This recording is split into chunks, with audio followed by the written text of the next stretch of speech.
was proven in court that there was no interference. Mike Pence, in response, Ron DeSantis is expected to announce that he's running for president in the coming weeks.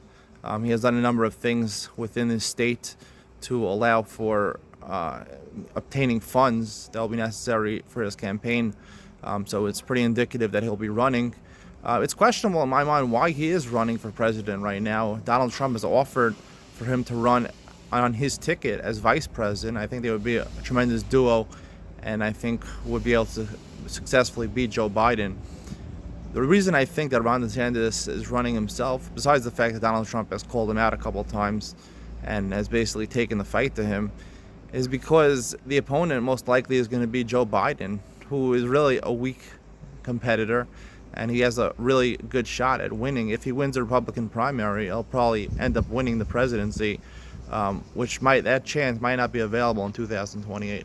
Lisa Marchello is a star of the new Netflix show Jewish Matchmaking, where it documents Jewish people from all different types of backgrounds dating. She tries to help partner people, men and women, together.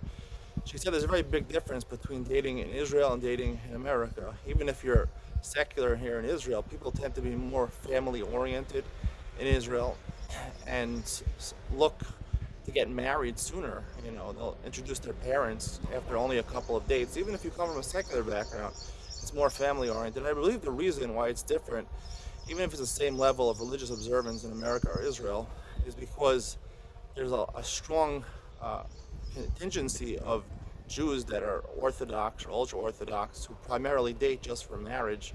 So I think it has an effect on everyone here in Israel that they're looking just to settle down to get married, as opposed to America, which is a non-Jewish environment where a lot more people recreationally date. Nikola Jokic and Jamal Murray led the Nuggets to a 2-0 series lead against the Lakers last night.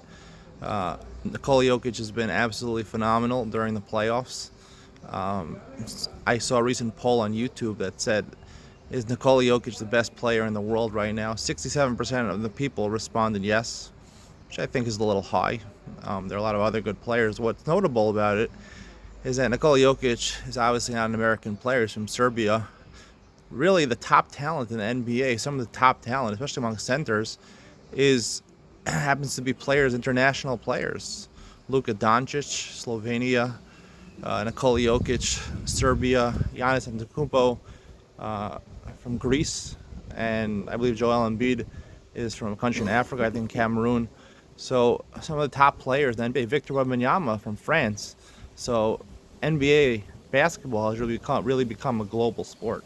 Kevin O'Leary has said about the Cybertruck that Elon Musk is developing. It's a new electric vehicle, which is actually a truck. It has yet to come out. He expects to start producing them. Elon Musk said they're going to start producing them later this year. The demand, according to Kevin O'Leary, is huge. That is evident. Tesla is going to make a lot of money, and these people are saying they don't even put paint on these Cybertrucks, so they're going to have a huge profit margin on these trucks. You can expect Tesla stock to probably skyrocket or take a boom in the next couple years, I would say. Besides all the other things they're coming out with, the claim they have against the Cybertruck is that it's really ugly. Kevin O'Leary says it's really ugly, but he says it'll definitely do well. I've seen some pictures of what it might look like. I think it's actually kind of a futuristic look. Elon Musk wanting to colonize Mars. He's a futuristic type of person. I think it'll grow on people. I think people might actually like the design. There's a viral post going around here in Israel, at least. Noah Carell, who came in third at Eurovision, was seated on the plane when she went back from Liverpool, England to Israel, next to basically the chief rabbi of Gush Etzion, the Dati Leumi rabbi. His name is Rabbi Rimon. He asked why on the plane they were congratulating Noah Carell. He didn't know who she was. She explained to him that she just finished third in this international competition, and they were applauding that. He said that he tried to, find out how she was doing religiously. She said that she didn't use her phone on Shabbos when she was in England, and she said Birchas HaShachar. He applauded that. He said he'll be for rabbinical counsel for her. I think what's notable about this is that he didn't know at all who she was. The Torah recommends that we should know about what goes on in the world. I think that's what's being left out of the story, that he really should have known who she was.